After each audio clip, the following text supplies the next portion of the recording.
Hi there, it's Dan here from Flexxable, and today I'm going to talk about how you can clone yourself inside your agency to become much more effective. Let's dive in.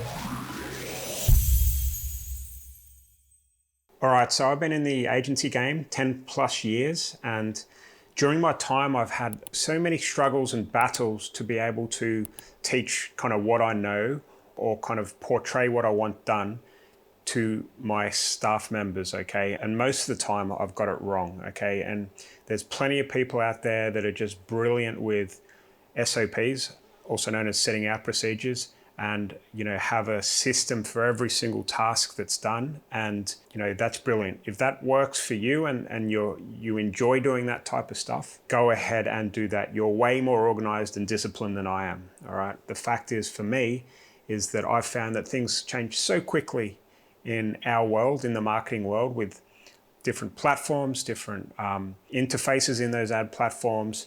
You'll have different tools to use. You'll move from one CRM to another. There's just so much that goes on. I've found that putting everything down on paper and having a process for everything just doesn't work for me.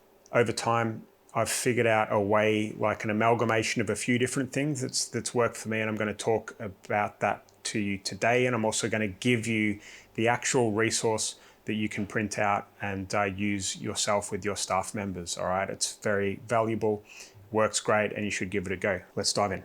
So I call this document an expectations and values document, and we go through it once a quarter, which is not too bad. We go through it with the staff members. We talk about what we're doing as a business for the quarter, where we want to go in the next 3 months, and what's required in order to do that, and what that particular staff member is responsible for, what their expectations are inside the business. And I found that if we keep things simple and put them in kind of bullet points, and we have both parties, myself and the staff member, kind of agree at what we think's fair to get done this quarter and what we want to do, then it's much easier for them to hold me accountable if I don't give them whatever they need, and vice versa, okay? And I've found it works really well. So I'm going to move over to my laptop now and quickly show you what this looks like. All right, so what you can see here is our document, which we're going to give to you as a resource. I don't think we're going to make you opt in or anything like that. Can't be bothered, to be honest with you. And we call it the expectations and values document. Got name and date here. And then we've got 3 kind of like areas that people can fill in themselves, the staff member can fill in. So what do we want to achieve? I'd get the staff member to do this. What difference will this make? And what does a successful quarter look like? All right, so let's say this is for a videographer. We want to start a new channel on YouTube. We want to make sure that we hit a certain number of videos, and we want to really kind of consolidate what was an idea into something that we can physically see working at the end of 3 months, all right? I also want to make sure that the quality of my videos is good, and I want to make sure that we hit the frequency and get enough videos out over time, all right? Just something like that. What that person wants to achieve. What difference will it make? Well, that's going to add a new traffic source to our brand. We're going to be able to get the word out there and build our brand. Sorry, there's an ambulance just going by. We're going to be able to build our brand out. It's going to get more organic traffic, which means it's going to be easy for us to supplement our paid leads with organic leads, something like that. And what does this look like?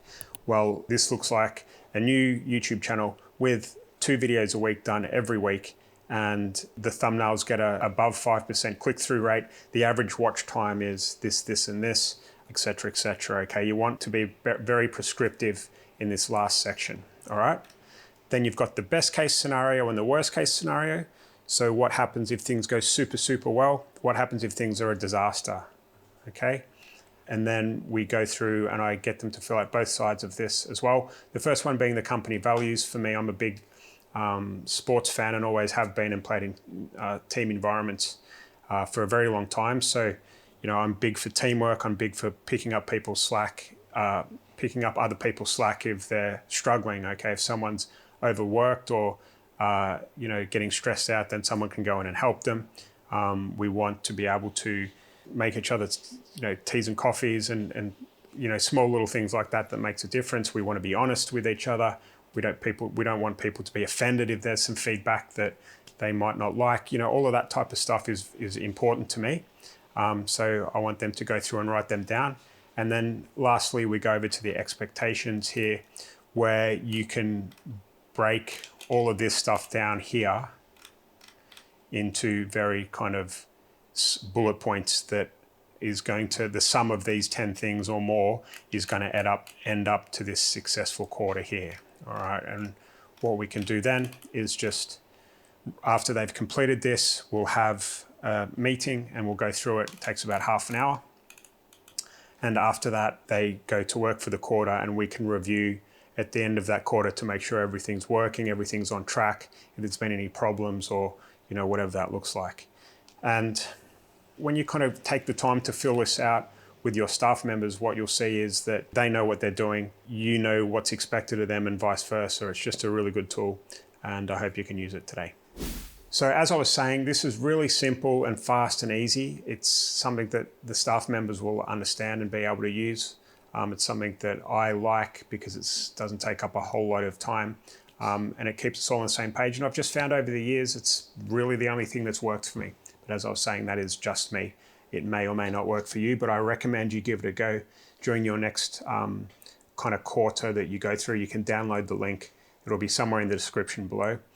So please enjoy it. So I hope you've enjoyed this video today. Please give us a like or a thumbs up if this is the type of content you like, so we can create more like this with more resources and things like that. If you've got any comments or questions about how to use the expectations and values document, please let me know. And finally, please subscribe to our channel so you'll be the first to know when there's new videos from us. Speak soon.